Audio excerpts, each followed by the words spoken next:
ಅಂತೂ ಇಂತೂ ಗಲಭೆ ಎಲ್ಲ ಮುಗಿದ್ಮೇಲೆ ಊರ್ ಕೊಳ್ಳೆ ಹೋದ್ಮೇಲೆ ದಿಡ್ಡಿ ಬಾಗ್ಲು ಹಾಕೊಂಡ್ರು ಅನ್ನೋ ಹಂಗೆ ಈಗ ನಾಗಮಂಗಲದಲ್ಲಿ ಚಲುವರಾಯ ಸ್ವಾಮಿ ಶಾಂತಿ ಸಭೆ ನಡೆಸ್ತಾ ಇದ್ದಾರೆ.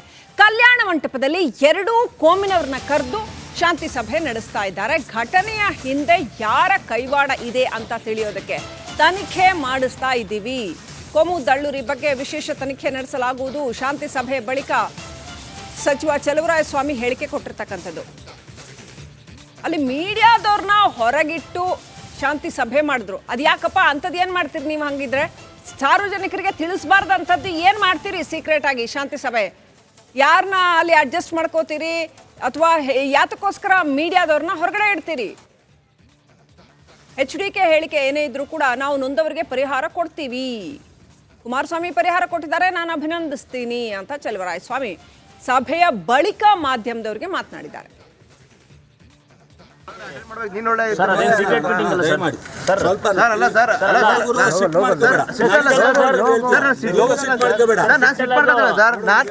ಬರಲಿ ನಾನು ಯಾರನ್ನೂ ಬರಬೇಡ ಅನ್ನೋಕ್ಕಾಗತ್ತಾ? ಬರಲಿ, ಬಟ್ ಅದನ್ನು ನಾನು ಅವರು ಒಂದು ಮನಸ್ಸಿನಲ್ಲಿ ಇಟ್ಕೊಳ್ಳಿ. ನಾವುಗಳನ್ನು ಒಂದು ಪಾಯಿಂಟ್ ಮಾಡ್ಕೊಂಡು ರಾಜಕೀಯ ಅಸ್ತ್ರನ ಉಪಯೋಗಿಸ್ಕೊಳ್ಳೋದು. ಸ್ವಲ್ಪ 2.5 ಕೋಟಿವರೆಗೂ ಒಂದು ಪ್ರಥಮ ಅಂತ ಮಾಡಿದರೆ ಇವತ್ತು ಫೈನಲ್ ಆಗುತ್ತೆ. ಇವತ್ತು ಸಾಯಂಕಾಲ ಕೊಡ್ತಾರೆ. ಸೊ ಮೇಜರಾಗಿ ಒಂದು 2-3 ಅಂಗಡಿ, ಒಂದು ಪಾತ್ರೆ ಅಂಗಡಿ, ಇನ್ನೊಂದು ಬಟ್ಟೆ ಅಂಗಡಿ, ಒಂದು ಶೋರೂಮು. ಸೊ ಅದು ಬಿಟ್ಟು ಉಳಿದವೆಲ್ಲ ಒಂದು ಸ್ವಲ್ಪ ಸಣ್ಣ ಪುಟ್ಟ ಆಗಿದ್ದಾವೆ. ಕೆಲವು ಎಲ್ಲವೂ ಎಕ್ಸಾಕ್ಟಾಗಿ ಲೆಕ್ಕ ಸಿಗಲ್ಲ, ನಮಗೂ ಗೊತ್ತಿದೆ. ಸೊ ಬಿಲ್ಡಿಂಗ್ ನಷ್ಟ ಮತ್ತು ಇದಾಗಿರ್ತಕ್ಕಂಥದ್ದು, ಹೊರಗಡೆ ಮೆಟೀರಿಯಲ್ ಆಗಿರ್ತಕ್ಕಂಥದ್ದು ಅವೆಲ್ಲ ಆದಷ್ಟು ಮ್ಯಾಕ್ಸಿಮಮ್ ಎಷ್ಟಾಗುತ್ತೆ ಅಷ್ಟು ಪರಿಹಾರ. ಇನ್ನಷ್ಟು ಅಪ್ಡೇಟ್ ಪಡ್ಕೊಂಡು ಆ ಪ್ರತಿನಿಧಿ ಆನಂದ್ ನಮ್ಮ ಜೊತೆ ಕನೆಕ್ಟ್ ಆಗಿದ್ದಾರೆ. ಆನಂದ್, ಮಾಧ್ಯಮದವರನ್ನ ಹೊರಗಿಟ್ಟು ಶಾಂತಿ ಸಭೆ ಅಂಥದ್ದು ಏನು ಮಾಡಿದ್ರಂತೆ Chaluvaraya Swamy? Point number 1. Point number 2, ಅದಾದ್ಮೇಲೆ ಮಾಧ್ಯಮದವ್ರಿಗೆ ಮಾತನಾಡಿದ್ರು, ಏನೆಲ್ಲ ಹೇಳಿದ್ರು? ಶ್ರೀಲಕ್ಷ್ಮಿ, ಇವತ್ತು ಶಾಂತಿ ಸಭೆಯನ್ನು ಚಲುವರಾಯ ಸ್ವಾಮಿ ನೇತೃತ್ವದಲ್ಲಿ ನಡೆಸಲಾಯಿತು. ಸುಮಾರು 2 ಗಂಟೆಗಳ ಕಾಲ ಮಾಧ್ಯಮದವರನ್ನು ಹೊರಗಿಟ್ಟು ಸಾರ್ವಜನಿಕರನ್ನು ಮಾತಾಡಿಸುವಂಥದ್ದು, ಅವರ ಅಭಿಪ್ರಾಯವನ್ನು ಕೇಳುವಂಥದ್ದು, ಜೊತೆಗೆ ಘಟನೆ ಬಗ್ಗೆ ಒಂದಷ್ಟು ಅಹವಾಲನ್ನು ಕೇಳುವಂಥ ಒಂದು ಕೆಲಸವನ್ನು ಮಾಡಿದ್ರು. ಸುಮಾರು 2 ಗಂಟೆಗಳ ಕಾಲ ಈ ಒಂದು ಸಭೆ ನಡೀತು. ಆರಂಭದಲ್ಲೇ ಚಲುವರಾಯ ಸ್ವಾಮಿಯವರು ಮಾತನಾಡಿ ಈ ಒಂದು ಘಟನೆ ಆಗಬಾರ್ದಾಗಿತ್ತು, ನಡೆದೋಗಿದೆ, ಈಗ ಮತ್ತೆ ಶಾಂತಿ ನೆಲೆಸಬೇಕು, ಆ ರೀತಿ ಒಂದು ವಾತಾವರಣ ನಾವು ಸೃಷ್ಟಿಸೋಣ ಅಂತ ಹೇಳಿ ಒಂದಷ್ಟು ಮನವಿ ಮಾಡ್ಕೊಂಡ್ರು. ಆನಂತರ ಮಾತನಾಡಿದಂಥ ಸಾರ್ವಜನಿಕರು ಜೊತೆಗೆ ಒಂದಷ್ಟು ಮುಖಂಡರುಗಳು ಏನು ಆ ಘಟನೆಗೆ ಪೊಲೀಸರ ನಿರ್ಲಕ್ಷ್ಯ, ಜೊತೆಗೆ ಗುಪ್ತಚರ ಇಲಾಖೆಯ ನಿರ್ಲಕ್ಷ್ಯ, ಜೊತೆಗೆ ಏನು ಒಂದಷ್ಟು ಜನ ಕಿಡಿಗೇಡಿಗಳು ಉದ್ದೇಶಪೂರ್ವಕವಾಗಿ ಯಾವ ರೀತಿ ಕೃತ್ಯವನ್ನು ಒಂದು ಪ್ಲ್ಯಾನ್ ಮಾಡ್ಕೊಂಡಿದ್ರು ಅದೆಲ್ಲನೂ ವಿವರವಾಗಿ ಹೇಳಿದ್ರು. ಜೊತೆಗೆ ಇನ್ನು ಮುಂದೇನಾದರೂ ಶಾಂತಿಯುತವಾಗಿ ನಾಗಮಂಗಲ ಇರಬೇಕು ಅನ್ನೋ ಕಾರಣಕ್ಕೆ ನಾವೆಲ್ಲರೂ ಸಹಕಾರ ಕೊಡ್ತೀವಿ, ಆದರೆ ಕಿಡಿಗೇಡಿಗಳ ವಿರುದ್ಧ ಕ್ರಮ ಆಗಬೇಕು. ಅದ್ರ ಜೊತೆಗೆ ಅಮಾಯಕರನ್ನ ಬಂಧನ ಮಾಡಿದಿರಿ, ಅವ್ರನ್ನ ಬಿಡಬೇಕು. ಯಾಕೆಂದರೆ ಅಮಾಯಕರು ಮನೇಲಿದ್ದಂಥವ್ರನ್ನ ತಗೊಂಡೋಗಿ ನೀವು ಜೈಲಿಗೆ ಕಳಿಸಿದ್ದೀರಿ, ಇದು ಸರಿಯಲ್ಲ, ಅಂಥವ್ರನ್ನ ಬಿಡಬೇಕು ಅಂತ ಹೇಳಿ ಮನವಿ ಮಾಡ್ಕೊಂಡ್ರು. ಅಂತಿಮವಾಗಿ ಏನೋ ಮಾತನಾಡಿದಂಥ ಚಲುವರಾಯ ಸ್ವಾಮಿ ಅವರು ಅಮಾಯಕರೇನೋ ಇದ್ದಾರೆ, ಅವ್ರನ್ನ ಅರೆಸ್ಟ್ ಮಾಡಿರೋದಂತೂ ನಿಜ, ಅಂಥವ್ರನ್ನ ಚಾರ್ಜ್ ಶೀಟ್ ವೇಳೆ ಅವರ ಹೆಸರನ್ನು ಕೈ ಬಿಡುವಂಥ ಕೆಲಸವನ್ನು ಮಾಡ್ತೀವಿ. ಅದ್ರ ಜೊತೆಗೆ ಚಲುವರಾಯ ಸ್ವಾಮಿ ಅವರು ಒಂದಷ್ಟು ರಾಜಕೀಯ ಮಾಡೋದು ಬೇಡ ಅಂತ ಹೇಳಿ ಮನವಿ ಮಾಡ್ಕೊಂಡ್ರು. ಈಗ ಒಂದು ಘಟನೆ ಆಗಬಾರ್ದಾಗಿತ್ತು, ಆಗೋಗಿದೆ, ಆದರೆ ಈ ಥರದೊಂದು ಘಟನೆ ಮುಂದೆ ಆಗಬಾರ್ದು ಅಂದರೆ ರಾಜಕೀಯ ಇದರಲ್ಲಿ ಆಗಬಾರ್ದು, ರಾಜಕೀಯ ಮಿಶ್ರಣ ಆಗಬಾರ್ದು ಅಂತ ಹೇಳಿ ಮನವಿ ಮಾಡ್ಕೊಂಡ್ರು. ಜೊತೆಗೆ ಏನು ನಿನ್ನೆ ಕುಮಾರಸ್ವಾಮಿ ಅವರು ಒಂದಷ್ಟು ಟೀಕೆ ಮಾಡಿದರು, ಅದಕ್ಕೂ ಕೂಡ ಸಾಫ್ಟಾಗಿ ಉತ್ತರ ಕೊಡುವಂಥ ಒಂದು ಕೆಲಸವನ್ನು ಮಾಡಿದ್ರು.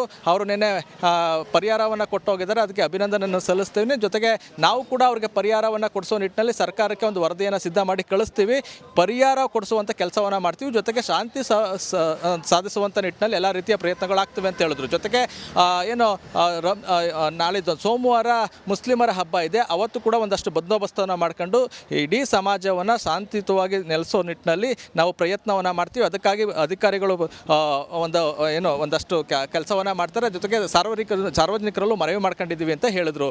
Srilakshmi, thank you Anand ಡೀಟೇಲ್ಸ್ಗಾಗಿ.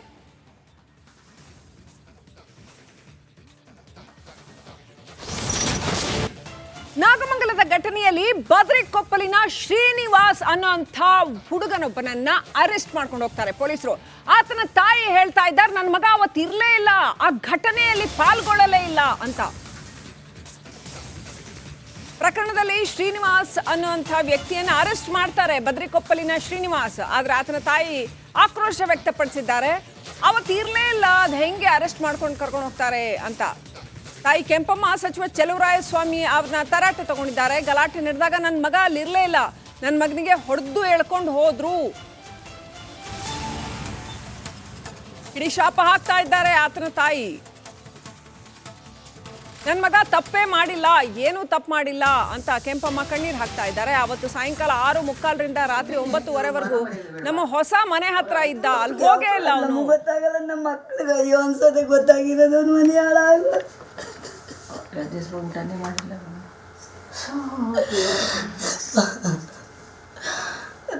ಮಗನ್ ಬೇಡ, ಅವ್ರಿಗೆ ತಗಲಿ, ಅವ್ರ ಮಾನ ಮರ್ಯಾದೆ ಬೇಡವಾ? ಅವ್ರು ಅದಕ್ಕೋಸ್ಕರನೇ ಇರೋರು. ಅದಕ್ಕೆ ಗೆದ್ಯಾಕ್ ಮಾತ್ರ ಇನ್ನೊಬ್ರು ಸಪೋರ್ಟ್ ಬೇಕಾ?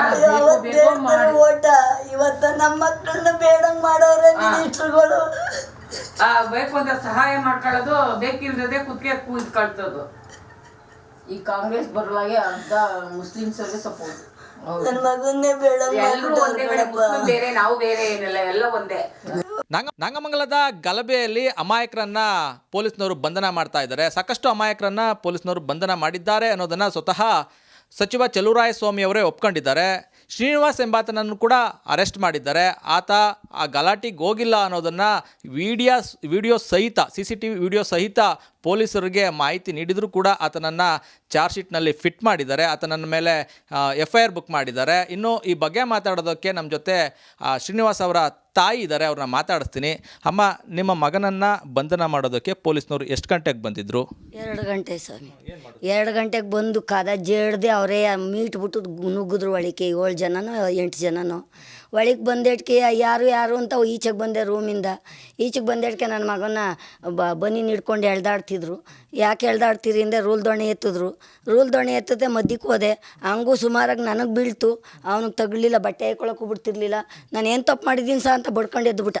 ನಾನು ಏನು ತಪ್ಪು ಮಾಡಿದ್ದೀನಿ ಸಹ ಅಂತ ಬಡ್ಕೊಂಡು ಎದ್ದುಬಿಟ್ಟು ಅಲ್ಲಿ ನಿಂತ್ಕೊಂಡು ನಾನು ಬಟ್ಟೆ ಹಾಕೊಳ್ಳೋ ಗಂಟ್ಲಾರ ಬುಡಿಯಿಂದಿದ್ದಕ್ಕೆ ಬಟ್ಟೆ ಪ್ಯಾಂಟು ಶರ್ಟು ಹಾಯ್ಕೊಂಡು, ಅಮ್ಮ ನೀನು ಹೆದರ್ಕೋಬೇಡ ಅಳ್ಬೇಡ ಅಂದ್ಬಿಟ್ಟು ಕರ್ಕೊಂಡು ಹೋದ್ರು.